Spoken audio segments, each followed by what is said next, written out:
naredila za teden, ki je pred nami. Zdaj se prav, a se premerajo vaši nameni? Ne, se mi je zdel, da bo malo razlike med spomišljem, pa tukaj ne. V glavnem, danes je nedelja povišanja Svetega križa in bo srečanje starejših in bolnih ob 3 popoldan na Brezovici. Pred mašo bo možno za sveto spoved, med sveto mašo pa tudi za zakrament svetega bolniškega maziljenja. Danes je tudi nedelja mladih, zaključek šmarnih maš na Dobrovi in prav tako ob 3 popoldan je na Dobrovi molitev rožnega venca in ob 3:30 sveta maša. V ponedeljek na god žalostne Materje Božje in vrnitev Primorske državni praznik.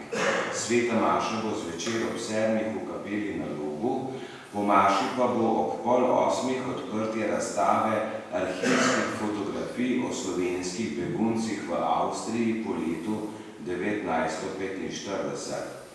Z nami bo dr. Helena Jaklič, ob predavanju bo fotografska monografija Rojstvo novih domovin, ki preko zgodovinske študije spregovori o zamolčanem obdobju slovenske zgodovine. V petek 19. septembra ob 6. bo prvo srečanje ministrantov v novem šolskem letu. Lepo povabljeni tudi novi ministranti. Le pogumno je še zapisal gospod Župnik.